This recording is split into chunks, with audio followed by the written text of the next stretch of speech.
and welcome to another episode of the Georgia Chiropractic Connection. I'm your host, Dr. Cathy, and today I'm super excited because we are talking with two awesome researchers who've just produced the most phenomenal research for chiropractic right now. I mean, I know they look like two homeless guys that just approached the GCC and asked to be on, but let me tell you something, these guys are super, super smart. I've got Dr. Curtis Fedorchuk and Dr. Doug Lightstone. So guys, say hi. Hey, hello there. Hey, what's up, guys? They didn't think I would say that, but I did. All right. You know, there's always some joking that goes on behind the scenes. And I want to tell you something. I'm so honored to have these two gentlemen on right now because there's a lot going on for our profession's benefit. And if you don't know about it, sit tight, hold on, because they're about to just drop some serious knowledge on you. So can you guys just dive right in and tell us, like, what just happened? What's so exciting? I guess, well, going back to Texas, how many years ago? 2017, Dr. Doug? Yeah.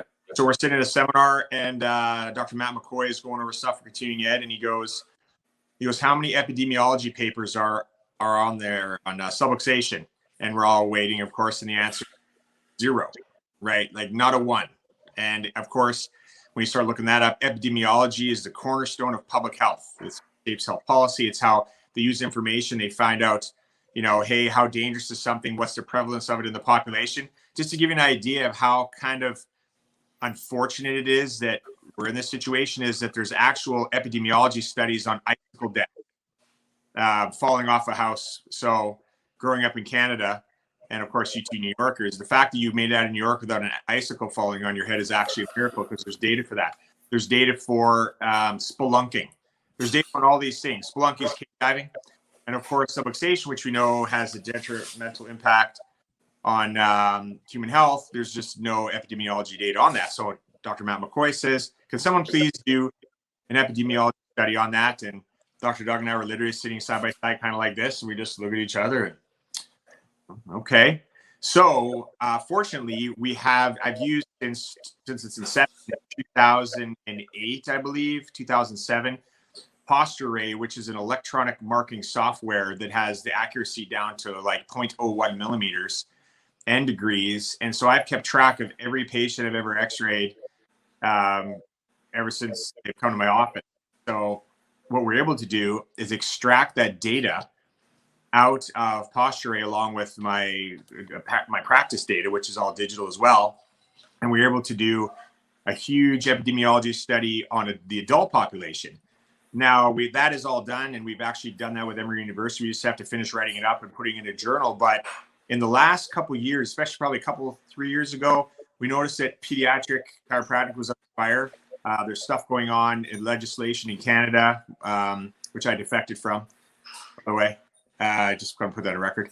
Anyways, and we realized there's an urgency for pediatric papers. So what we did is we went and looked at our data real quick, and our other papers was just on the adult population. Well, I say quickly, 2 years, put together all of my patients, all the kids I've ever seen. And unfortunately, again, if you have a big pediatric practice, you're going to be like, well, that's not a lot of people. But it just so happens that in my career, 20 years, I've only seen 342 kids, which again, I'm sad, but at the same token, I'm proud because I kept track of every single data point that I ever did on them. So what we did is we took that data, and along with Jerome Stockwell, who has this program that's able to calculate statistics and whatnot, we calculated the prevalence of spondylolisthesis in the cervical spine. Now, again, the reason we kind of diverted our attention from the adult population is because, again, chiropractic care for kids is under so much scrutiny, and in today's day and age, with so much available on the internet and people can look stuff up. I mean, the question is, why would a parent be motivated to take their kid to the chiropractor? Now, perhaps someone like yourself who's successful and in practice doesn't need that. But I always ask this, what about those people out there who need data, who need information, who need a reason? Like, what percentage of the population do we see? Not a lot. Right. A group of people are looking for that data, looking for a reason.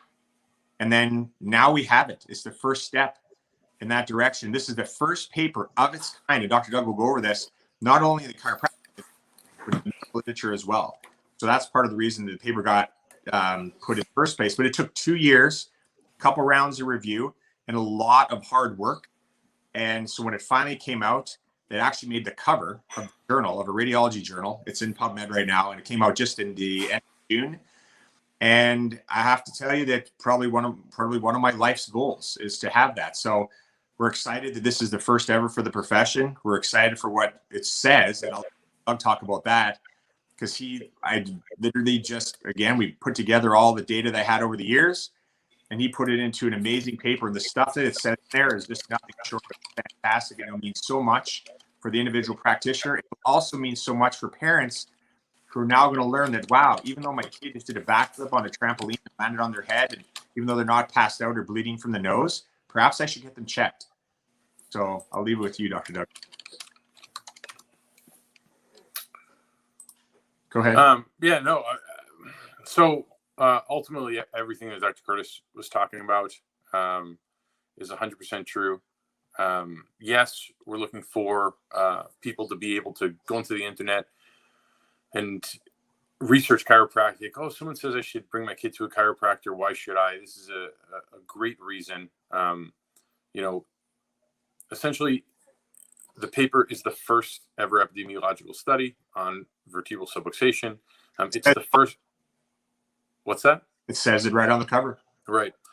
It is actually the first ever prevalence study on cervical spondylolisthesis in kids. I searched every research database I can get my hand on, and maybe a few case studies of it, but it was never looked into. They've looked into lumbar spondylolisthesis in children, but never this. And so this is just needed for healthcare, let alone, the concept of the need to x-ray children that are coming in regardless of their history, right? And because here's the important thing is, and the paper highlights this, is that so many times things happen to kids, right? Physical traumas happen to kids, and as long as they get up and as long as they can move and move around, parents are like, oh, okay, everything's okay.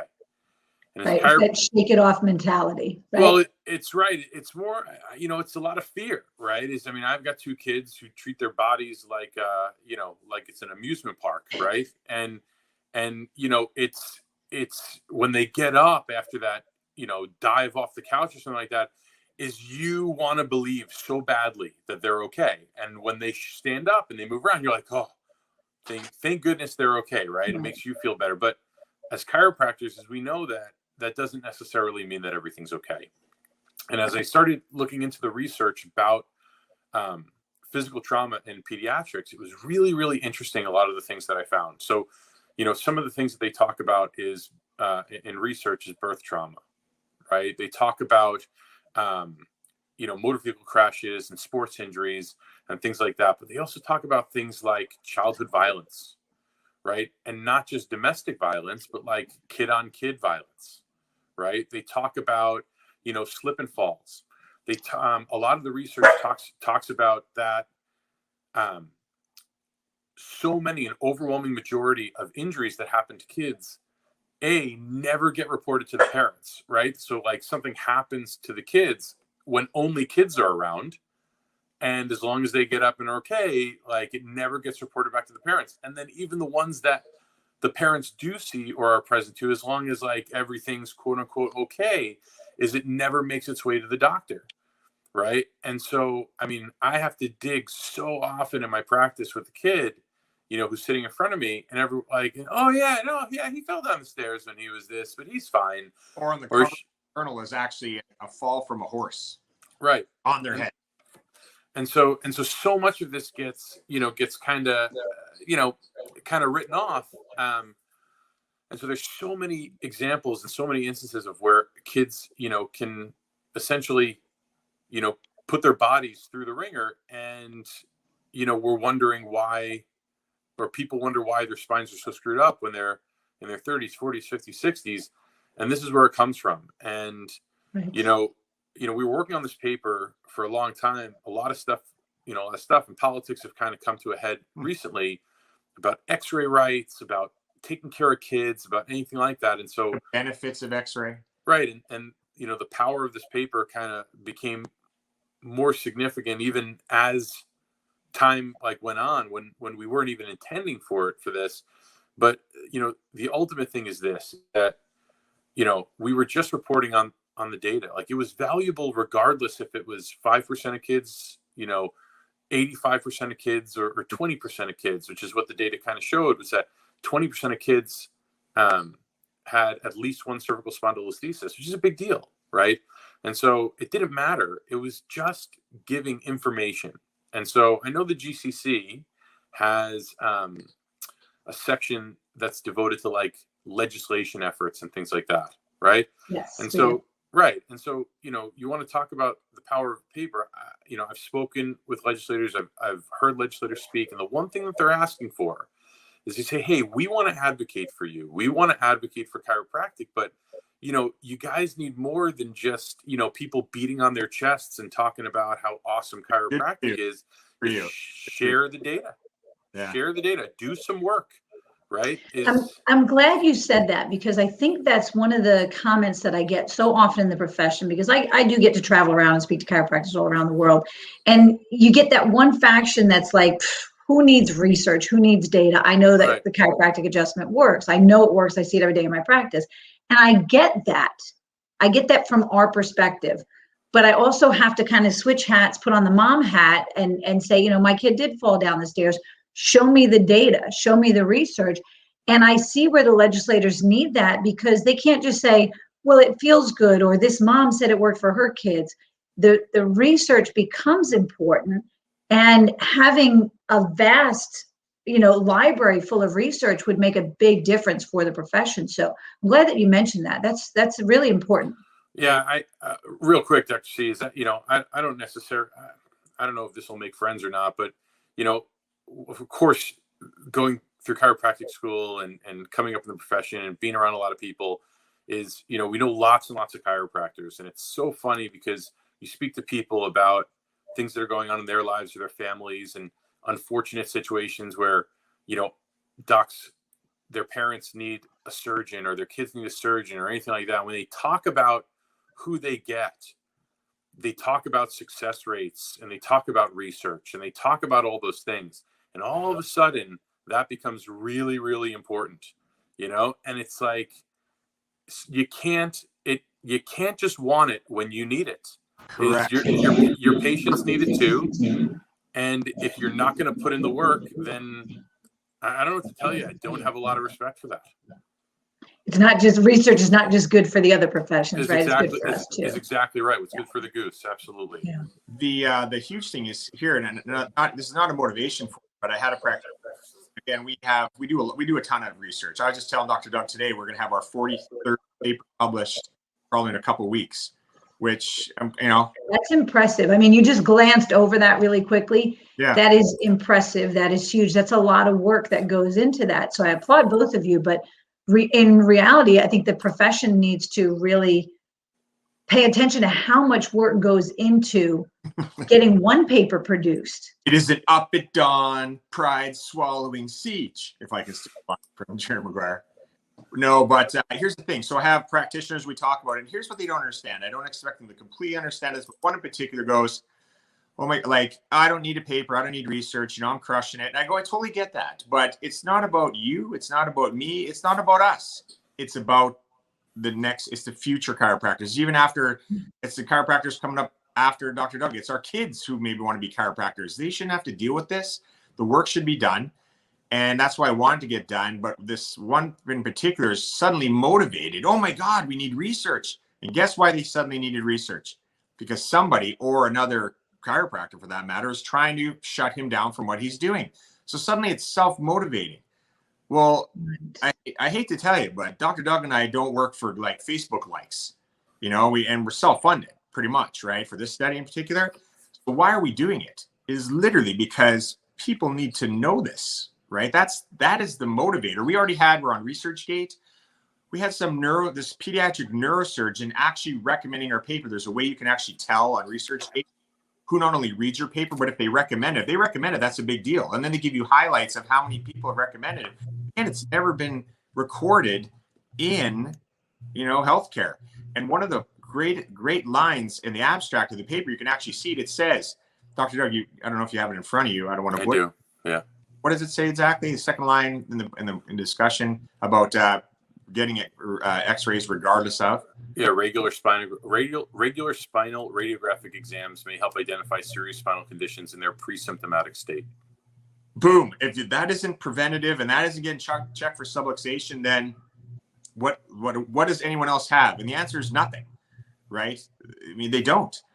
And this is only one plane. Like we're just reporting on what data there is. This is in the sagittal plane, but there's other work to do. There's our next project after the adult stuff that we have going is with the RAs, or the relative rotation angles in the pediatric population. Right now, this is just one plane, just again. And we even, Dr. Doug, talked about how we ruled out pseudo subluxation, for example. So, yeah. Sorry. No, it's okay. There's so much to it. So, pseudo subluxation is, the appearance of anterior translation of C2 on C3. But when you look at the spinal laminar line, is as long as it lines up, for the most part, it's been ruled as benign, right? And so, like, even going through our data, we went back through to be able to pull that population out of the spondylolisthesis data, to not inflate it, right? To not make it seem like this was a bigger issue than it actually was. And what was great was I went through pseudosubluxation data in the internet afterwards, after taking that out, and it actually was pretty consistent with other studies that talk about the prevalence of pseudosubluxation, in the spine. So that was pretty cool. But also it was interesting because, the peer reviewers they kind of showed their ignorance on the subject. Mm-hmm. That was awesome. Right. They were like, "Oh, you've taken this out. This is bias." And he's a radiologist, by the way. It's a radiology journal. Right. And so even the editor was like, I think they missed. I think they don't understand what they're talking about. And as we try very hard to be our own harshest critic. With the information that we put out, with anything that we put forward.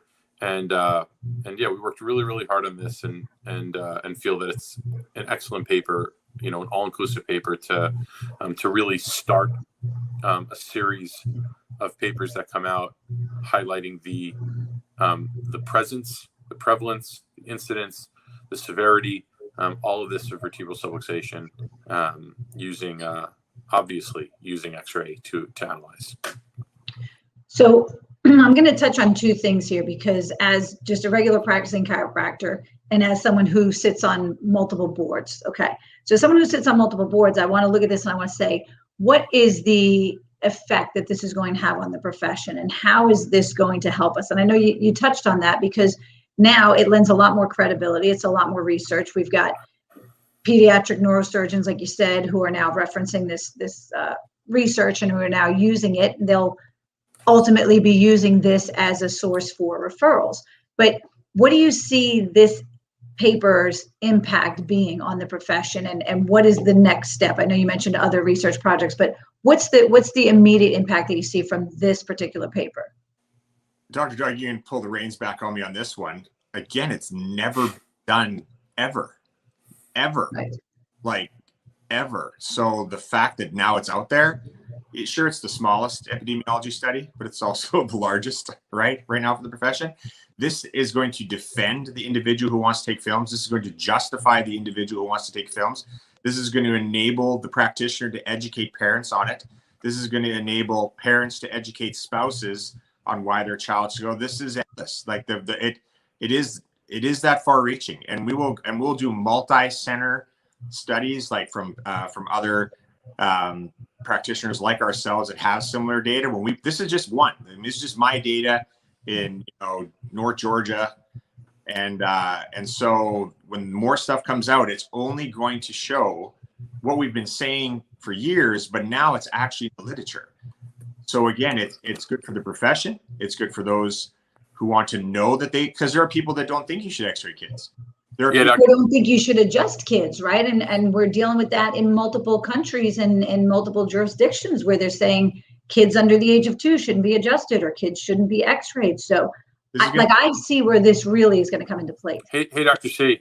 Yes, sir. Super quick, just because I don't think that we've brought it up. So what this study showed was that 60%, yes, 60% of patients that had a cervical spondylolisthesis were asymptomatic everywhere, right? And so the peer reviewers, were like hornets that were just disturbed at their nest.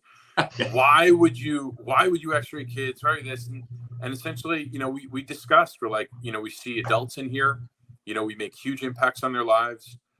Both physically and from an educational standpoint, that they want to get their kids checked, right? And so for many parents, as they're bringing their kids in, when things are going on, but so many of them are also like, hey, so should I get my kid checked to make sure? Yeah, absolutely, you should. And then what this data shows is that they were right to do it, and that chiropractors were right to look. And so, is what to do with this data? Obviously, to educate families, obviously for people to look things up. We get emails from people around the world, from patients around the world, asking for guidance, asking for, what to do with this on studies that we publish. But also this is, again, epidemiology studies are the cornerstone of public health. They are directly responsible for influencing change in public policy. And this is straight from, epidemiology definitions and like schools of public health, universities, influencing public change. So, what to do with this is to influence public change on the outlook on need for subluxation analysis and chiropractic care, ultimately, from the success stories, the successful literature, everything showing the importance that chiropractic can make. If you deny it now, it's either too much for you, right? Your head's going to explode, or you've got an agenda, right? Is if you look at this study and you say that kids shouldn't be x-rayed, you are either like have a total agenda and a bias, or you're just going cross-eyed because it's too much for you to mentally take in. The reality is some people will get, I'll be honest, like, especially with, we have our big epidemiology study on my whole practice database, not just kids, in part sponsored by the Foundation for Vertebral Subluxation and Emory Biostats Division. They did it for us, and that's coming out. Again, we just have to, we're full-time practitioners. Dr. Doug can only write so much you can do. That's the reality. We need a full-time writer or 3 for the amount of papers we have. But bottom line is this, is that I told Dr. Doug, I'm like, I'm not exactly too excited to kind of air out the family laundry and let people know that I only saw 342 kids. But that, I don't know what to say. You know what I mean? But people are going to be like, well, they asked, so that's one of the things. Didn't they say, Dr. Doug, they said we had selection bias. I'm like, no, that is everything. Like, that's everyone I've seen. Right? Yeah, we said our inclusion criteria was, does anyone who came to the office? Yeah, anybody who's a pediatric case that we had initial x-rays on, and that was it. And they were like selected, right. And so they're like, oh, that's not inclusion. That's bad inclusion criteria. It's like, no, we wanted to remove bias from this. Yeah. Is if we just chose, these patients and said, oh, 100% of kids have spondylolisthesis from this selected group that we have. It's like, well, why did you say, right? So we want to say, look, we're going to remove out any bias from this equation. It's like, we have this data set. We just want to see from it, what the data says, and here's one sliver of it, and here's one practice, and if anything is we hope that this inspires chiropractors to essentially up their game, right? If they're not, huge. But then 2, we hope this inspires chiropractors to get involved in research, and there's actually some stuff that Dr. Curtis and I can help with to help them do that. We always joke about, not joke, we always comment on Google reviews, right? It's like, oh, well, I make an impact on my community and people read my Google reviews and Until you die. And so they know how good I am. It's like, well, what happens to your Google reviews when you die? Okay. Right. Is I'm sure that people who are listening and yourself, is you guys have great grandparents, can you tell me anything about them? Because I don't know anything about my great grandparents. And that's my family, right? I mean, if I should know about anybody, it should be that. And so in 100 years, is my practice, my success, the impact that it has may dwindle to nothing, but this research will be around forever. And the data, the information, the impact that it can make can be timeless. And so that, is catalyst for bigger things. Exactly. And I like that you mentioned that, because I've been very active with students for many, many years at Life University. And one of the things that they did, and I believe they still do, is they did a research paper where they had to go to different doctors and get different information on patients. And I can remember hearing students complain and whine and just moan about it, like, oh, this is ridiculous work. Why do we need this? This is exactly why we need this, because we need that documentation that this does work for this reason. We need the documentation that shows kids should be x-rayed. Kids do deserve to be checked and adjusted when necessary.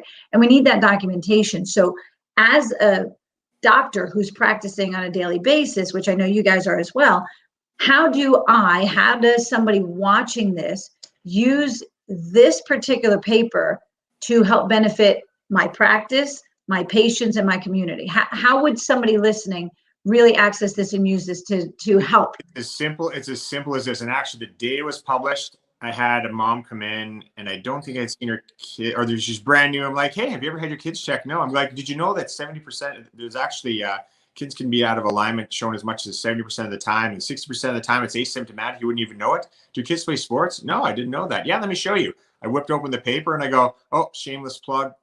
Look who's the authors, right? And then I point, that's actually Dr. Doug over there. And they're like, oh, wow. And like people, our practice know that we are heavily researched. I mean, we let them know, because we say one of our, I guess you say, taglines is we advocate for our patients through research. So we're part of a cerebral blood flow study. I don't know if you're familiar with that. Are you familiar with that one? No, I don't think I've seen that one. I'll send that to you. It was actually put in the Journal for Neurosurgeons. Another awesome paper was published a couple years ago. So we have a ton of these papers that we utilize to show patients, hey, here's why you need care. So it's as easy as printing it off and showing it to them. It's as easy as circling, like the line I had Dr. Doug read, 60% of the time, getting kids x-rayed pre-symptomatically, is important. And here's one other thing I want to add is that although this is only the sagittal plane, haven't you, and I know you've heard this, they talk about the weight of a dime can put pressure. And then I've had one guy, I too speak all over, right? About 8 times a year, which is good enough for me, and then the one guy says, he goes, what's the big deal? Spondies are asymptomatic. I'm like, oh, okay, I'll get back to that. And then I'm like, so when you're palpating someone, he's probably been in practice, a guy probably 50 years. I'm like, what are you checking for? Oh, like millimeters of misalignment. Oh, with your fingers. Yeah. Okay. So 2 millimeters of misalignment detectable by your hands is more significant than a 10 to 12 mil spondy in the lumbar spine. Is that what you're saying? So when I show the child, I'm like, so here's the child with a 3.5 millimeter spondy going in the sagittal plane. Doesn't that choke out your spinal cord? Isn't that the dime?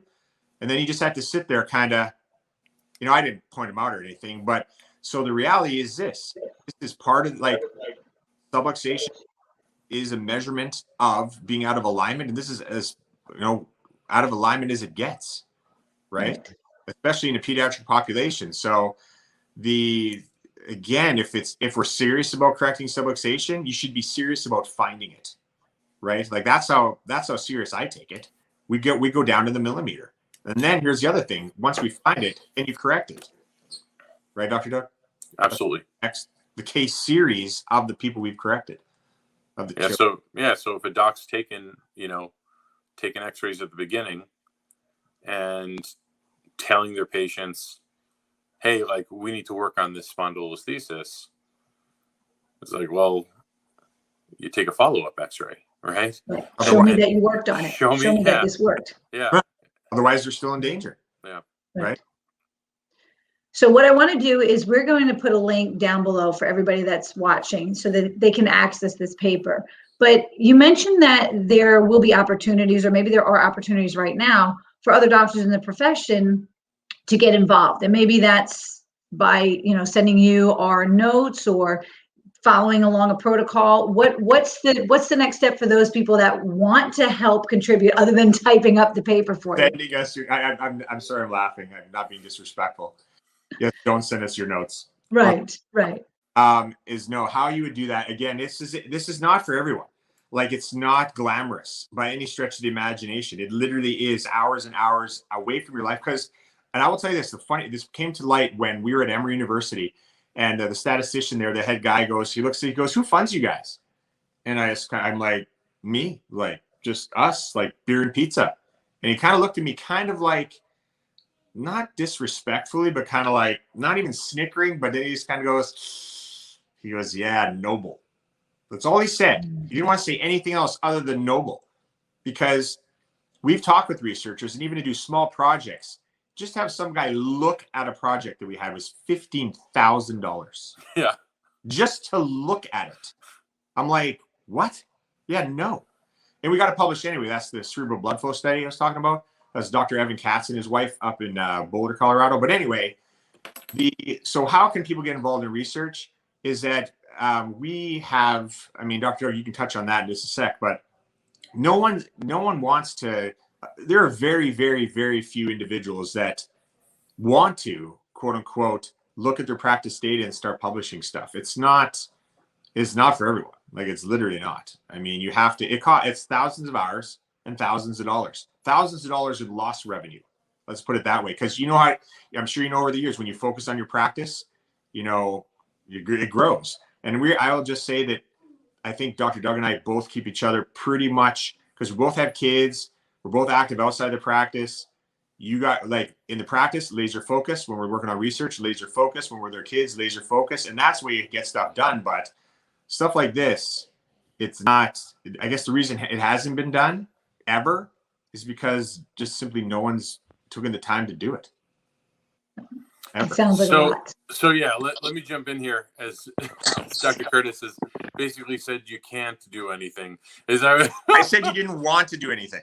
So so what I would say is this is something that we did personally was we started something for our practice, but made it available to others as well.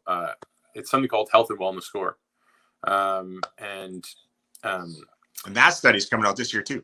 Is if you're in practice and you're not administering outcome assessments, things like quality of life assessments, disability, pain assessments, things like an SF-36 or a neck disability index or anything, if you're not doing that in practice, you're not keeping good notes. That is an objective fact. I'm not giving an opinion on this. And a very essential aspect towards documentation is taking outcome assessments on your patients. And we do this on everyone. And so from this data, from quality of life data, from disability data, from things like that, is we created a database that allows us to be able to access that data in huge numbers, right?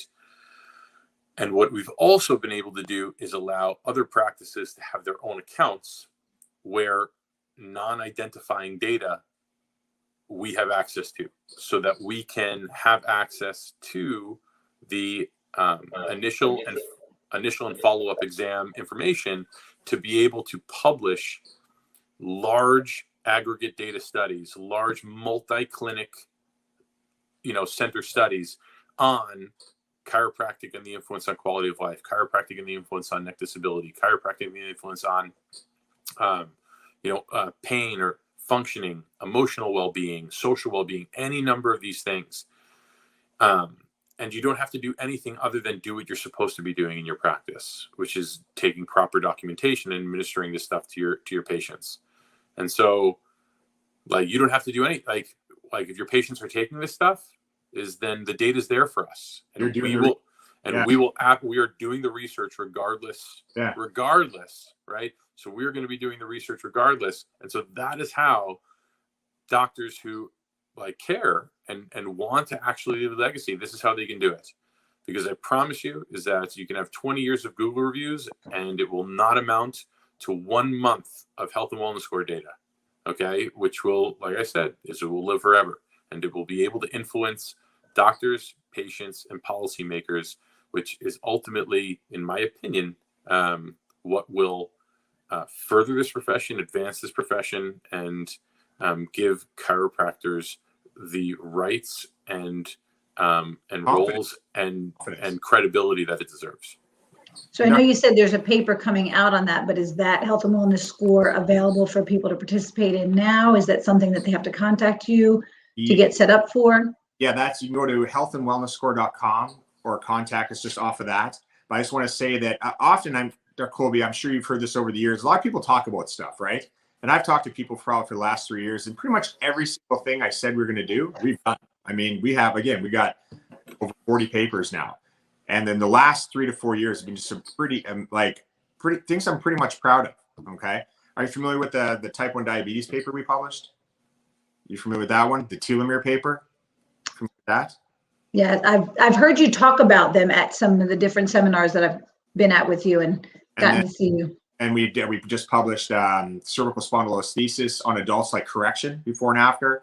We have a single, double, triple lumbar spondylolisthesis corrected. Now we have a case series of over 300 of those coming up. But the big one is, for 3 years we've been at Health and Wellness Score.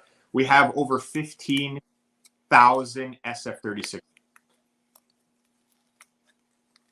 That's huge. That's a big, I mean, in big research, that's like, actually, when we talk to statisticians, they say that's great. They say that's a big amount. And so what do we have? If you're familiar with the SF36, it has the physical component, the emotional component, the mental component. We are now able to see, and we already have data, and I will tell you, it is pretty exciting of what it shows that chiropractic helps people with. It is we're again, Dr. Doug, you can't sleep tonight, just on it, right? Take some uppers, whatever it is, some caffeine, and start writing it, because hopefully by the end of the year, we have it out.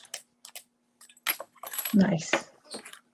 Well, hopefully after watching this, those of you that are home watching this, hopefully they'll want to get in touch with you and figure out how they can help out. Maybe there's somebody who just loves to sit there and help write things. So if you're watching this, we're going to have all the links below, healthandwellnessscore.com, the links to these published papers, obviously links to get in touch with Dr. Fedorchuk and Dr. Lightstone.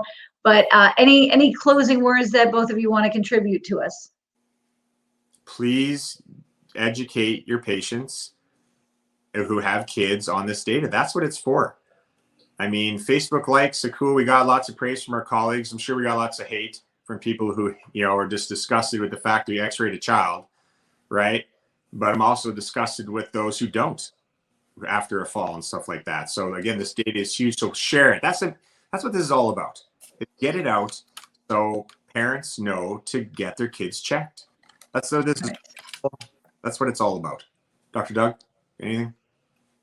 That's right.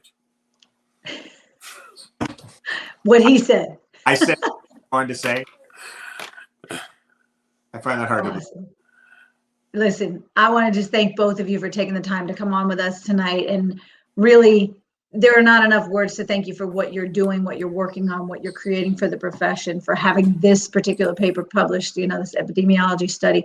This is huge for our profession. It's huge for the practitioners. It's huge for the patients that will eventually, hopefully very soon, come under the hands of a chiropractor because of this paper.